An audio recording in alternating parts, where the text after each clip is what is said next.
వాక్య ధ్యానం చేస్తూ విశ్వాసములో మనం బలపడుతున్నాం. వాక్యానుసారమైనటువంటి జీవితాన్ని మనము కొనసాగిస్తూ ఉన్నాం. అయితే మన జీవితంలో కొన్ని సమస్యలు, అవి ఎట్లాంటి సమస్యలు అంటే సమయము చాలా తీసుకుంటుంది. ఉదాహరణకు ఉద్యోగం, ఎంతో కాలంగా మనం ప్రయత్నం చేస్తూ ఉన్నాం, ఇంకా ఉద్యోగం రావట్లేదు. స్వస్థత, చాలా సమయం అయిపోయింది, సంవత్సరాలు గడిచిపోతున్నాయి, ఇంకా స్వస్థత రావట్లేదు. జీవితం ఇంకా ముగిసిపోతుందేమో, ఇంకా మరణానికి దగ్గర అవుతున్నామేమో అన్న తలంపు వచ్చినప్పుడు మనకు అనిపిస్తుంటుంది ఏంటంటే, నేను అనుకున్నది ఏది నా జీవితంలో జరగలేదు, ఇంకా మార్పు రాలేదు, విజయం రాలేదు, విడుదల రాలేదు, నెమ్మది లేదు, సమాధానము లేదు, బంధించబడ్డాను నేను. అంటే ఒక చోట మనము స్ట్రక్ అయిపోయినాం, మనం ఒక వలలో చిక్కుకున్నాం. అలాంటి పరిస్థితిలో ఉన్న వాళ్ళకు ఈరోజు దేవుడు జవాబు ఇవ్వబోతా ఉన్నాడు. హల్లెలూయ. నేను ఎక్కడైతే నేను స్ట్రక్ అయిపోయానో, మేబీ ఫైనాన్షియల్ ప్రాబ్లం కావచ్చు, లేకపోతే బలహీనత కావచ్చు, భయము కావచ్చు, శత్రువు కావచ్చు, లేకపోతే జీవితంలో నేను ఎదగలేకపోతున్నాను, నేను అనుకున్నటువంటి గోల్స్ నేను రీచ్ అవ్వలేకపోతున్నాను. సో నేను ఒక చోట నేను ఆగిపోయాను. సో దీనికోసము నాకు ఏం కావాలా? నీ దగ్గర నుండి సహాయము కావాలా, ఒక మార్గము నాకు చూపించు. నాకే కాదు, నా తరతరాలకు ఇది ఉపయోగపడాలి అని మీరు దేవుడిని అడగాల. అడగకపోతే దేవుడు ఏది చేయడంట అమ్మా, అడగకపోతే దేవుడు ఏది చేయడంట. బైబిల్ గ్రంథములో ఒక సన్నివేశాన్ని మనం జ్ఞాపకం చేసుకుందాం. మోషే నాయకత్వములో ఇజ్రాయేలు ప్రజలు ఈ ఎర్ర సముద్రము దగ్గరకు వస్తారు. అక్కడ ఒక సమస్య వరకు వచ్చింది. ఏంటంటే, ముందు సముద్రం ఉంది, ఇటువైపు పెద్ద పెద్ద పర్వతాలు ఉన్నాయి. మరి ఎటు పోవడానికి లేదు వారికి, ఒకటే దారి వెనక పోవాలా. వెనకాల పోతే ఎవరు వస్తున్నారు? ఎక్కడికి పోవాలి? స్టక్ అయిపోయారు అక్కడ. ముందు చావు, వెనకాల చావు, ఎటు పోయినా దొరికిపోతారు, మరణం తప్పదు.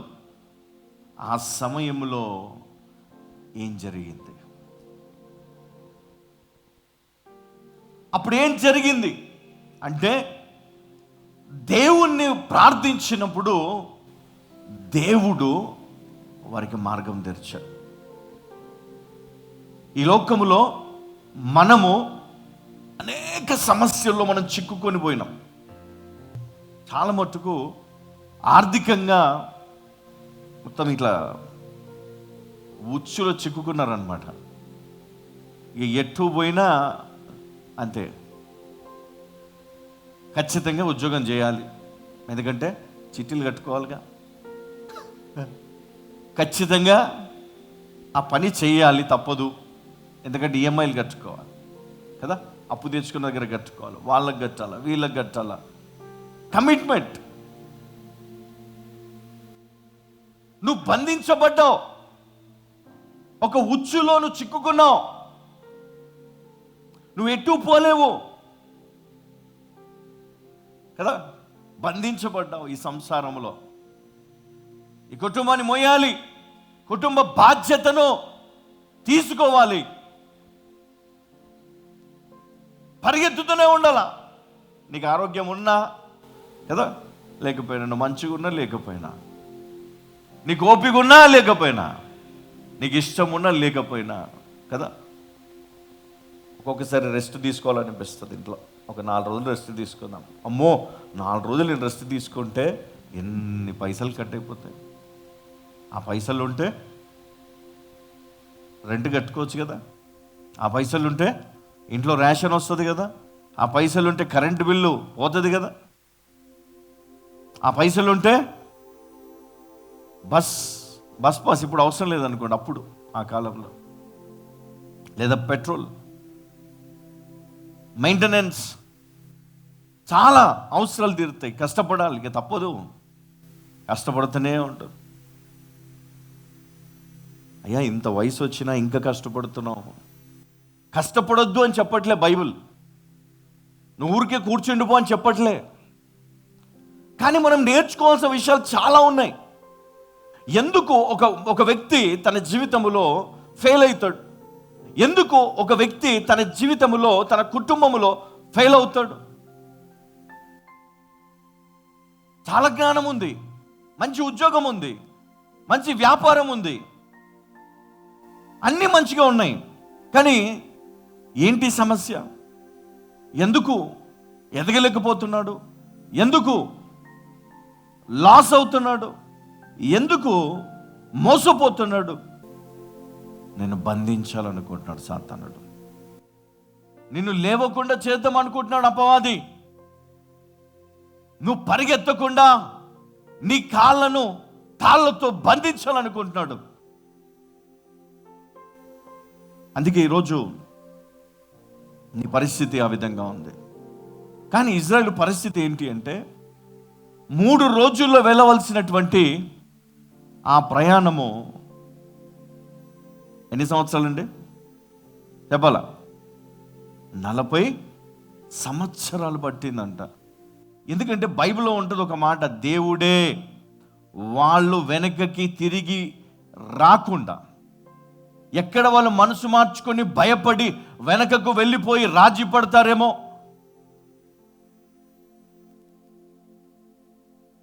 దేవునికి తెలుసు నీ మనసు ఏంటో, దేవునికి తెలుసు నీ ఆలోచన విధానం ఏంటో.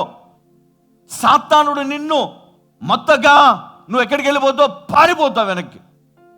వద్దు, నాకు ఈ దేవుడు వద్దు, నాకు ఈ వాక్యం వద్దు, ఈ ప్రార్థన వద్దు, నాకు ఆ జీవితమే బాగుంది,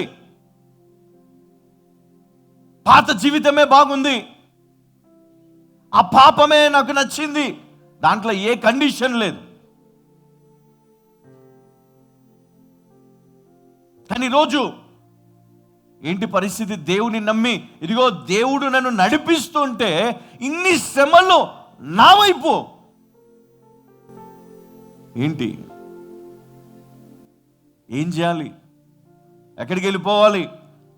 ఎలా బయటపడాలి? ఎవరిని అడగాలి? వాళ్ళకి వాగ్దానం లేదా? ఉంది కదా, మరి ఎందుకు ఆలస్యం? ఎక్కడ నువ్వు వెనకకు వెళ్ళిపోతావో, ఎక్కడ నువ్వు పడిపోతావో, ఎక్కడ నీవు నీ జీవితాన్ని పాడు చేసుకుంటావో అని దేవుడు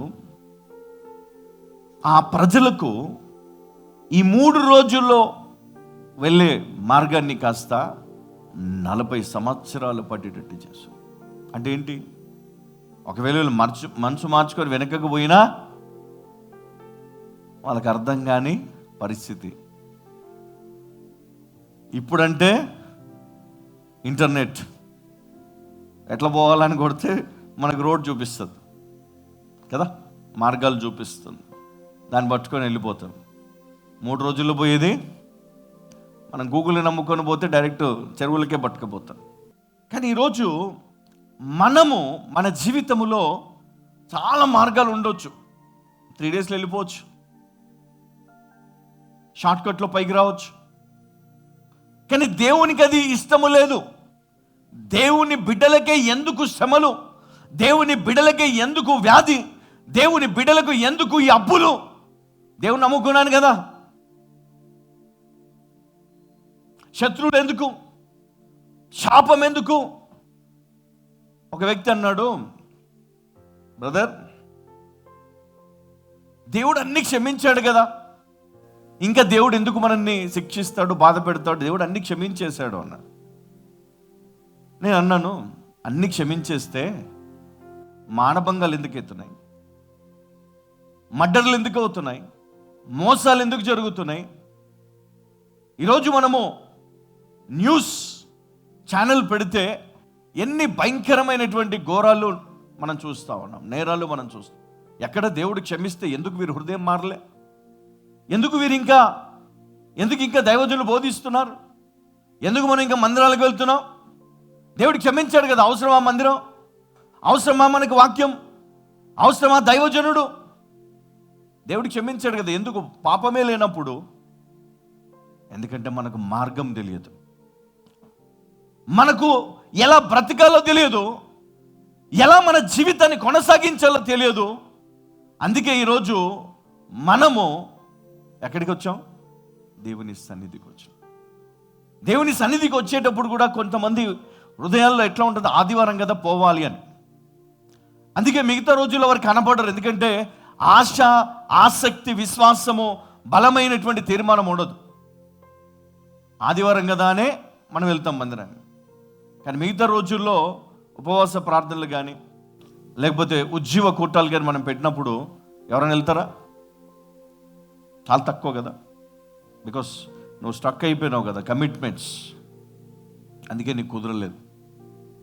కానీ ప్రార్థన కోసం తప్పించేవారు, దేవుని ఆరాధించాలని, దేవుని ప్రార్థించాలని, దేవుని మాటలు వినాలని ఎవరికైతే ఆశ ఉంటుందో వారు ఎక్కడ ఉంటారో తెలుసా?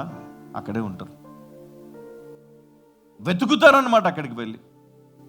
ఈరోజు కూడా దేవుడు నీతో మాట్లాడుతూ ఉన్నాడు. పరిశుద్ధ గ్రంథంలో ఒక వ్యక్తి అలాంటి సమస్యల్లో ఉన్నాడు.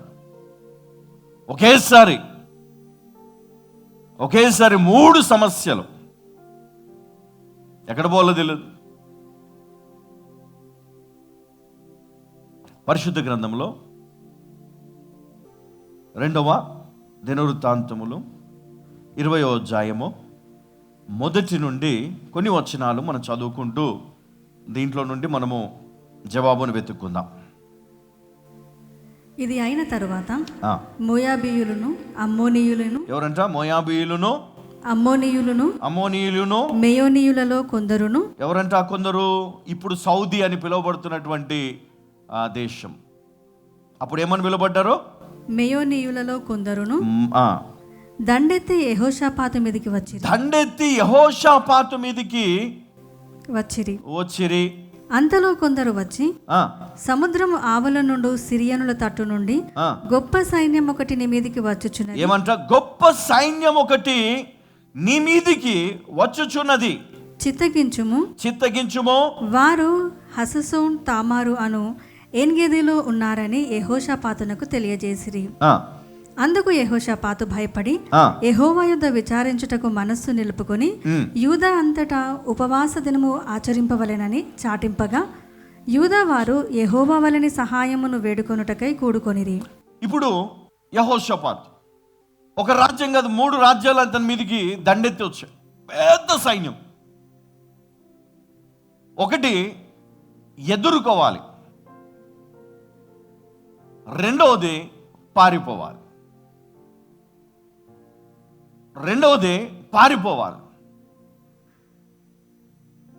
రెండు మార్గాలు ఉన్నాయి. ఒకటి నీ పాదాలు, రెండవది మోకాళ్ళు. పారిపోతావా, మోకరించి ప్రార్థిస్తావా?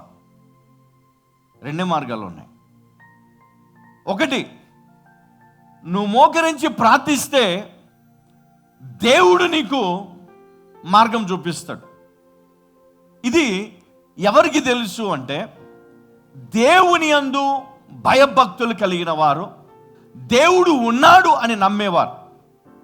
ఉదాహరణకు మనము మన ఇంట్లో చిన్న పిల్లలు ఉంటే వాళ్ళని తీసుకొని మనము నడుచుకుంటూ బయటికి వెళ్ళాం అనుకో, సడన్గా అటువైపు వెళ్తున్నటువంటి ఏదైనా ఒక కుక్కనో, పిల్లో, కోతో కనపడింది అనుకోండి, వీళ్ళు ఏం చేస్తారు? పిల్లలు అక్కడ ఉన్నారు, నువ్వు ఇక్కడ నిలబడ్డావు, కోతి ఆ వైపున వచ్చింది. అప్పుడు నీ పిల్లోడు ఏం చేస్తాడు? కోతి దగ్గర పరిగెత్తాడా? చెప్పాలా? పిల్లి దగ్గర పరిగెత్తాడా? ఎక్కడికి వస్తాడు అమ్మా? నీ దగ్గరకు వస్తాడు. పరిగెత్తుకు నేను పట్టుకుని నువ్వు కూడా పరిగెత్తినావు అనుకో, అప్పుడు ఎక్కడ పోతాడు చెప్పాలా అమ్మా? ఆ పిల్లిని చూసి, కుక్కను చూసి నువ్వే భయపడి పారిపోతే నీ పిల్లలు ఎక్కడికి వస్తారు? నువ్వు వైపు, వాళ్ళు ఒక వైపు పరిగెత్తాలి. కానీ ఈరోజు నేను మీకు విషయం చెప్తున్నాను. తల్లి ఎప్పుడు కూడా, లేదా తండ్రి ఎప్పుడు కూడా పిల్లల కోసము సమస్యను ఎదుర్కోవడానికి నిలబడతాడు. వస్తే నా మీదికి రాని, పడితే నా మీద పడని, నేను మట్టుకు నా బిడ్డను కాపాడుకుంటాను. నువ్వేం చేస్తావు? పరిగెత్తుకొని బిడ్డ వైపు వస్తావు. అవునా కదా? పారిపోయిన వాళ్ళు చేతులు ఎత్తండి. కొంతమంది బిడ్డను కూడా ఎత్తుకొని ఉరుకుతారు, కొంతమంది అడ్డం నిలబడతారు. శత్రువుకి కదా బిడ్డకు అడ్డంగా నిలబడి ఎదుర్కొంటారు. పోతే పోయినాను నేనని చెప్పి నా బిడ్డను కాపాడుకోవాలి. మనము ఇంట్లో పెంచుకునే కోళ్ళు లేకపోతే జంతువులు ఏవైనా ఉంటే వాటిని మనం గమనిస్తే వాటి పిల్లలను కాపాడుకోవడానికి అవి ఏం చేస్తాయండి? దేనితోటైనా పోరాడతాయి కదా. ఆఖరికి విషసర్పం, విషపురుగు, సర్పమే వస్తే మరి ఆ కోడి విడిచిపెట్టి పారిపోతుందా? అయినా పోరాడుతుంది చచ్చేదాకా. అలాగే ఈరోజు మనకు తెలుసు, మనకు ఒక సమస్య వచ్చింది, మనకు ఒక ఇబ్బంది వచ్చింది. ఇప్పుడు మనకు ఒక మార్గము, ఎవరు? దేవుడే మార్గం. దేవుడే మార్గము, వేరే మార్గము లేదు. సమస్యను జయించడానికి వేరే మార్గం, మనుషులపైన ఆధారపడలేం కదా. యంత్రాల మీద, మంత్రాల మీద, లేకపోతే టెక్నాలజీ పైన ఆధారపడలేం. ఎందుకో తెలుసా? ఇవేవి కూడా నిన్ను కాపాడలేవు. ఒక సమయం వస్తే ఇవి నిన్ను కాపాడవు. నిన్ను కాపాడేది ఒక్కరే, ఆయనే దేవుడు. హల్లెలూయా.